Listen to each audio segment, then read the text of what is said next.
ओम नमः शिवाय। सभी भक्तों को जय श्री राम। आज मैं आपको माता मदन्नन की एक चमत्कारी साधना बता रहा हूं। इस साधना को करने से आप भूत भविष्य के बारे में आराम से जान सकते हो। आप अपने घर पर दरबार लगाकर लोगों की समस्या दूर कर सकते हो। इस साधना को करने के लिए कुछ नियम हैं।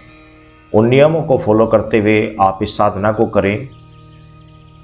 यह साधना 41 दिन की है और 41 दिन में यह साधना 101% सफल हो जाती है।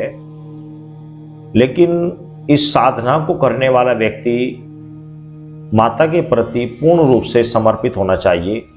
पूर्ण रूप से वह माता को प्रेम भाव से उनका ध्यान करता रहे तो इस साधना में सफलता के 100% चांस होते हैं। लेकिन यदि कोई व्यक्ति इस साधना को करते हुए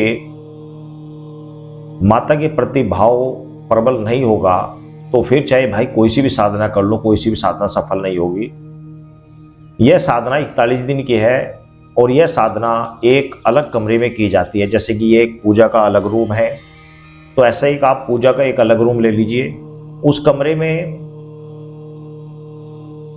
आप चाहे तो जमीन पर सोएं, पूजा जहां पर करते हैं यहाँ पर पूजा करते हैं, चाहे तो यहीं पर जमीन पे सो जाएं। और या फिर ऐसा एक बेड साइड में, पूजा वाले कमरे में ही एक बेड अलग से होना चाहिए, उसमें आप रहकर कर सकते हैं। इसके लिए कमरा अलग होना आवश्यक है। तो इस साधना को तभी किया जा सकता है, ये मैं आपको बता रहा हूँ। या फिर आपका एक ही कमरा है, उसी में आपने पूजा का कक्ष बनाया हुआ है, तो आप सबसे अलग सोएंगे। फिर चारपाई पे नहीं सोना, बेड पे, तख्त बेड या फिर जमीन पर आपको सोना है। जीवन आपको पूर्ण 41 दिन तक पूर्ण रूप से सात्विक बनाकर रखना है। ब्रह्मचर्य का पालन करना है। एक समय भोजन करना है, चाहे सुबह करें, दोपहर करें या रात्रि में साधना करने के बाद करें। यह साधना रात्रि में की जाती है, 10 बजे से लेकर और 1 बजे के बीच में इस साधना को किया जाता है। आपको पूर्ण रूप से सात्विक रहना है, किसी से लड़ाई झगड़ा नहीं करना है और किसी गंदे व्यक्ति से हाथ भी नहीं मिलाना है। मांस मदिरा का बिल्कुल त्याग रखा जाएगा, बिल्कुल वर्जित होगा आपके लिए। इसका आप भक्षण एक दिन भी नहीं कर सकते, बिल्कुल भी नहीं कर सकते। इन चीज़ों का फ्रेज रखते हुए इस साधना को किया जाता है। 41 दिन की साधना है। इसके लिए आपको सामान क्या क्या चाहिएगा वह आप समझ लीजिए। इसके लिए 41 दिन या तो आप अपने पूजा कक्ष में एक अखंड ज्योत लगा लें जो 41 दिन तक कंटिन्यू जलती रहे, या तो वो लगा लें। यदि आपके सामर्थ्य नहीं है, आप नहीं लगा सकते, तो कोई बात नहीं। आपको करना क्या है कि आप मिट्टी का एक दीपक ले लीजिए, मिट्टी का।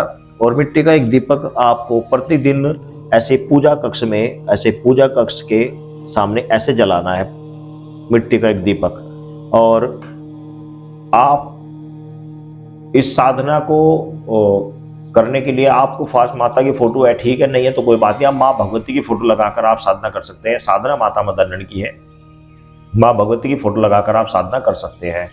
तो आपको करना क्या है कि एक दीपक सामने रखना है। उसके सामने यदि आप देहात से हैं और या सिटी से भी हैं तो यदि आपको उपले उपलब्ध हो सकते हैं, उपले यानी गोसे, गाय के गोबर के गोसे उपलब्ध मिल सकते हैं तो अति उत्तम है। नहीं मिल सकते तो आप कपूर ले लें, ठीक है ना। उसके साथ में आपको, और ये जो दीपक है, ये दीपक आपका देसी तेल यानी कि सरसों के तेल से ही जलेगा। और अखंड दीपक यदि आप जलाना चाहते हैं तो अखंड दीपक भी सरसों के तेल से ही जलेगा। आपको सामान क्या कर लेना है, 5 लड्डू बूंदी के, ध्यान रखना, 5 लड्डू बूंदी के, 2 बर्फी, टोटल 7 पीस हो जाएंगे। 5 लड्डू बूंदी के, 2 बर्फी के पीस। इसके अलावा आपको 5 पतासे, 2 लौंग, 2 इलायची, 1 डंडी वाला पान। वह डंडी वाला पान जो आप लेकर आए उसी के अंदर 2 इलायची, 2 लौंग उसी के अंदर रखवा कर आपको उसके अंदर थोड़ा सा आपको खुशबू डलवा देनी है, यानी कि वह खुशबू वाला पान बनवा लेना है। उसके अंदर आपको 2 लौंग, 2 इलायची और डंडी वाले पान के अंदर ही शिव जी तैयार कराकर आप ले, यानी खुशबू वाला पान बनवा कर लाए। उसमें 2 लौंग, 2 इलायची आपको डलवा कर लानी है। तो ये और 5 पतासे, ये आपका भोग प्रसाद रहेगा। इस भोग प्रसाद को आप माता के स्थान पर रखें, जहाँ पर आपको पूजा करनी है वहाँ पर रखें। और दीपक जलाकर आगे धूप उठाकर 5 पतासों में से थोड़ा थोड़ा आपको भोग लगाना है। 5 लड्डू, 2 बर्फी हैं, उनमें से थोड़ा थोड़ा भोग लगाना है। माता मदन्नन को भोग लगाना है, उस अंगारी पर भोग लगाना है। पूरी श्रद्धा भाव से आपको भोग लगाना है। पहले धूप उठानी है, दीपक जलाकर धूप उठानी है, उसके बाद आपको ये करना है।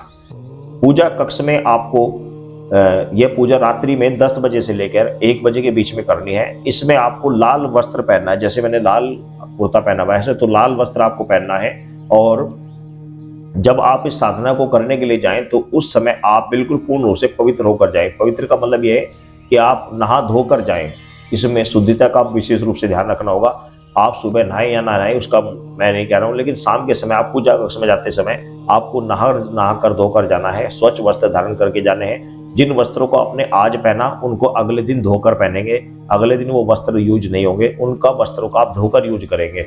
और पूर्ण सदा भाव के साथ आपको यह मंत्र, जो मैं मंत्र आपको बताऊंगा, इस मंत्र की आपको 5 माला करनी है, कम से कम 5 माला। बाकी आपकी श्रद्धा के ऊपर, आप 11 भी कर सकते हैं, 21 भी कर सकते हैं, कम से कम 5 माला तो आपको करनी है। इसके अलावा आपको सुबह पूजा में, जो सुबह पूजा आप नॉर्मल पूजा करते हैं उस समय पूजा में भी आपको 1 माला जाप करनी है। शाम को पूजा में भी आपको 1 माला जाप करनी है। और साधना के दौरान आपको पहले गुरु मंत्र की 1 माला जाप करनी, फिर आपको भगवान शंकर की मंत्र की 1 माला जाप करनी है, ओम नमः शिवाय मंत्र की। गुरु मंत्र जो आपके पास है उस मंत्र से आप 1 माला जाप कर ले। और यदि गुरु मंत्र आपके पास नहीं है तो आप ओम गणेशाय नमः, ओम गणेशाय की 1 माला जाप करें, फिर ओम नमः शिवाय की 1 माला जाप करें। उसके बाद माता मदन्नन के इस मंत्र की 5 माला आपको करनी है। तो ये तो आपका रात्रि में पूजा का विधान रहेगा। इसके अलावा सुबह शाम आपको उसी मंत्र के, जो माता मदन्नन का मंत्र है, 1 माला सुबह 1 माला शाम को, ये आपको करना है। इस तरीके से आपको करना है, सुबह शाम 1 माला। और उसके बाद में आपको कंटिन्यू, आपको 41 दिन तक इस साधना को कंटिन्यू इसी प्रकार करना है। 41 के अंदर ही, दिन के अंदर ही माता मदन्नन आपके स्वप्न में या फिर किसी ना किसी समय, जैसे आप पूजा कर रहे हैं, ध्यान लगा रहे हैं, आपके दाएं बाएं बैठे हुए या पीछे बैठे हुए आपको महसूस देगी। तो आप उनसे वचन लें, उस प्रकार आपको आवाज सुनाई देगी, उस प्रकार बात करें। या फिर आपको स्वप्न में दिखेगी, तब वचन ले लें उनसे कि माता जब भी मैं बुलाऊंगा आपको आना पड़ेगा, जो भी कार्य कहूंगा करना पड़ेगा, आप मुझे और मेरे परिवार को कभी कोई कष्ट नहीं पहुंचाएंगे। तो ये 3 वचन आप लेकर माँ मदन्नन की आप साधना पूर्ण करें। इसमें एक चीज का और ध्यान रखना है कि इसमें आपको समय निकालना है।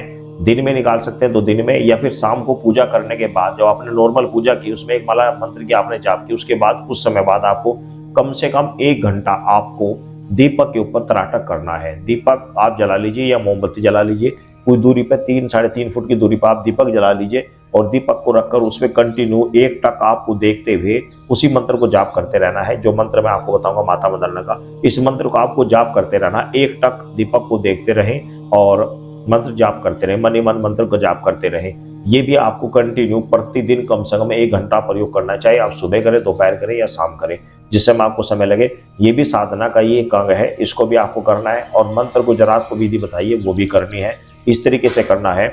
और ये जो पूजा का सामान आपके पास, दीपक, राख, मिठाई, मीठा पान, 5 बतासे, ये सारा सामान सुबह के समय आपको, यदि माता मदन्नन का कोई स्थान है तो स्थान पर रखा है, यदि नहीं है तो कोई नदी तालाब आदि है उसके किनारे पर रखा है, और वो भी नहीं है तो कहीं आसपास कोई खाली स्थान, कोई सुनसान इलाका हो, सुनसान जगह, जंगल की कोई जगह हो, खुली जगह हो, कहीं भी वहां पर रखा है। तो ये आपको प्रतिदिन आपको रखकर आना है। प्रतिदिन यही पूजा का सामान आपको साथ में रखना है। साथ ही यदि आपके घर में शक्ति सड़भंग रूप से पूजी जाती है, जिस पर आप सड़भंग उनके लोगों के लिए कह रहा हूँ जिनके घर में मांस वगैरह चढ़ाया जाता है माता मदन्नन को, तो वो प्रतिदिन जो चाय पीने के कप होते हैं, छोटे छोटे डिस्पोजल कप बोलते हैं, जो डिस्पोजल, उसके अंदर मदिरा की आपको थोड़ी सी मदिरा आपको रखनी है प्रतिदिन पूजा में। और ये मिठाई चढ़ाने के बाद में धूप दीप चढ़ाओ, अंगारी पर मिठाई चढ़ाएं, बतासे चढ़ाएं, और वो जो खुशबू का पान लगाया हुआ वो साइड में चढ़ाएं। उसके बाद उस जो आपने डिस्पोजल में थोड़ा सा मदिरा रखा हो उसमें से आपको 3 बूंद आपको चढ़ानी है, माता मदन्नन को भोग लगाना है और वहीं पर रख देना है। यदि आपके घर में सड़भंग रूप से पूजती है तो, और नहीं पूजती तो आप शुद्ध रूप से करें जिस प्रकार मैंने बताया। ये आपका 41 दिन की क्रिया रहेगी।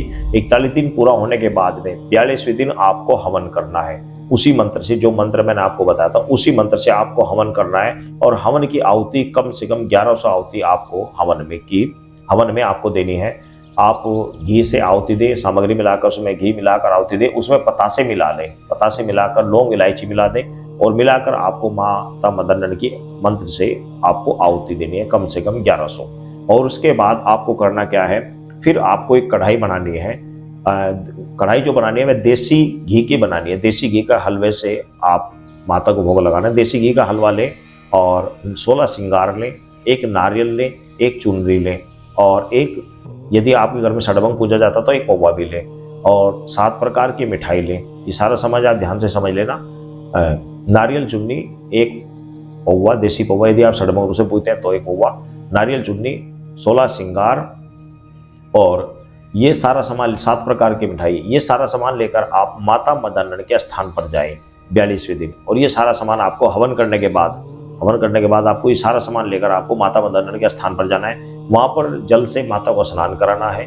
स्नान कराकर उनको तिलक आदि लगाना है और उनको जो नारियल चुन्नी है वह उनको भेंट करनी है और उनके सामने दीपक जलाकर, दीपक पर आगे धूप उठाकर, धूप पर आपको वह हलवा जो कढ़ाई बनाकर लेके देसी घी की, वह आपको चढ़ानी है। जो 7 प्रकार की मिठाई है उसमें से थोड़ा थोड़ा चढ़ाना है। ये सभी चीजें माता को चढ़ाकर, 16 श्रृंगार माता को चढ़ाकर उनसे आप आशीर्वाद प्रदान करें, आशीर्वाद उनसे प्राप्त करें।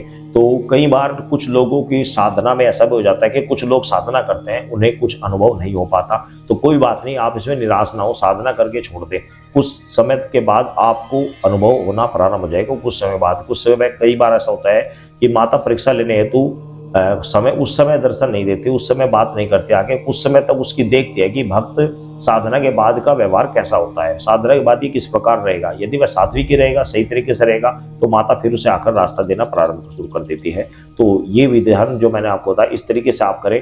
मंत्र मैं आपको बता दे रहा हूँ। साथ ही इस वीडियो के डिस्क्रिप्शन में भी मेरा व्हाट्सअप नंबर है। बहुत सारे भक्तों की कमेंट्स होते हैं कि गुरुजी हमें व्हाट्सअप नंबर दीजिए, तो इस वीडियो के डिस्क्रिप्शन में मेरा मोबाइल नंबर भी है। इस मोबाइल नंबर पर यदि माता मदन से संबंधी आपकी कोई समस्या है, कोई प्रॉब्लम है घर की, तो वो आप व्हाट्सअप के द्वारा पूछ सकते हैं।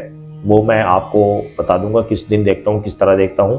तो यदि आपकी माता मदन घर में रुष्ट है, परेशान कर रही है, कोई समस्या मन रही है, नहीं रही है, कोई दिक्कत आ रही है, कोई घर में कोई प्रॉब्लम आ रही है, तो उससे संबंधित समस्या आप व्हाट्सएप के माध्यम से आप पूछ सकते हैं। और मंत्र मैं आपको बता रहा हूं, मंत्र आप ध्यान से समझ लेना। इस मंत्र को आपको यूज करना है। मंत्र है ओम नमो आदेश गुरु को, माई मदन बंगालन पाप छोड़ धर्म पर आए, कलकत्ते खेड़े को मना के, थान रस को मना के, लाल सिंह नागे गुरु को मना के, मेरी चलाई ना चले तो लूना चमारी के नरक कुंड में गिरे, चले मंत्र पूरो वाचा, देखो माई मदन बंगालन तेरे काले इलम का तमाशा। ये मंत्र है। इस मंत्र को आप कंटिन्यू, आपको यह मंत्र 5 माला जाप करना है। 1 माला फिर सुबह जाप करनी है, 1 शाम को करनी है। इस प्रकार आपको प्रतिदिन 7 माला आपको जाप करनी है, 5 पूजा में, 1 सुबह 1 शाम। तो इस तरीके से आप इस साधना को करें, आपकी 101% यह साधना सफल होगी।